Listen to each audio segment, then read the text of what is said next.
Isaiah chapter 40. Comfort, comfort my people, says your God.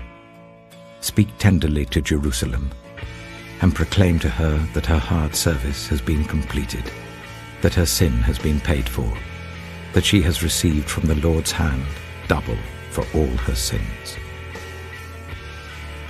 A voice of one calling.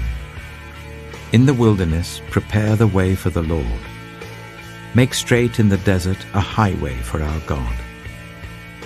Every valley shall be raised up, every mountain and hill made low. The rough ground shall become level, the rugged places a plain. And the glory of the Lord will be revealed, and all people will see it together. For the mouth of the Lord has spoken. A voice says, "Cry out."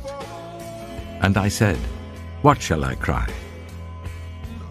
All people are like grass, and all their faithfulness is like the flowers of the field. The grass withers and the flowers fall, because the breath of the Lord blows on them. Surely the people are grass. The grass withers and the flowers fall, but the word of our God endures forever.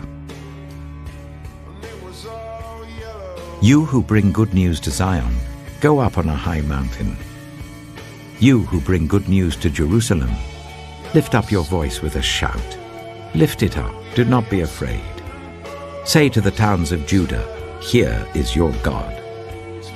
See, the sovereign Lord comes with power, and he rules with a mighty arm. See, his reward is with him, and his recompense accompanies him. He tends his flock like a shepherd. He gathers the lambs in his arms and carries them close to his heart. He gently leads those that have young. Who has measured the waters in the hollow of his hand, or with the breadth of his hand marked off the heavens? Who has held the dust of the earth in a basket, or weighed the mountains on the scales and the hills in a balance? Who can fathom the Spirit of the Lord, or instruct the Lord as his counselor?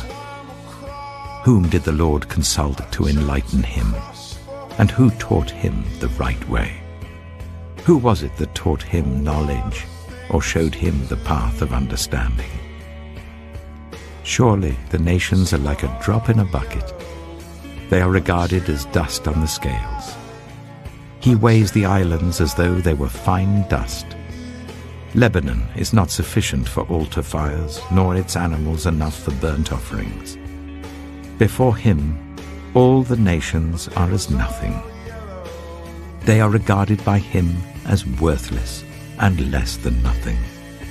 With whom then will you compare God? To what image will you liken him? As for an idol, a metal worker casts it, and a goldsmith overlays it with gold and fashions silver chains for it. A person too poor to present such an offering selects wood that will not rot. They look for a skilled worker to set up an idol that will not topple. Do you not know? Have you not heard?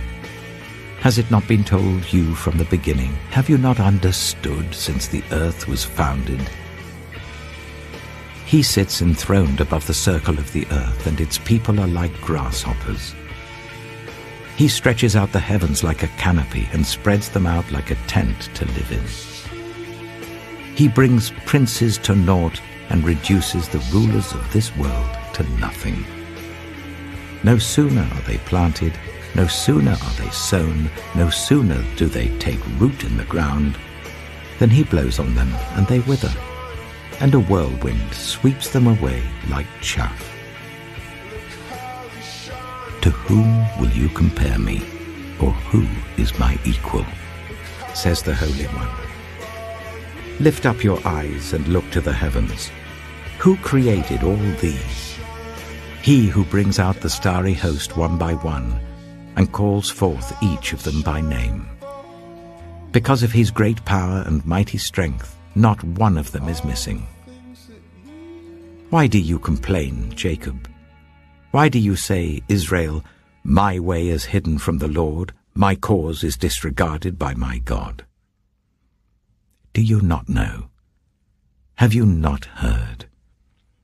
The Lord is the everlasting God, the Creator of the ends of the earth. He will not grow tired or weary, and his understanding no one can fathom.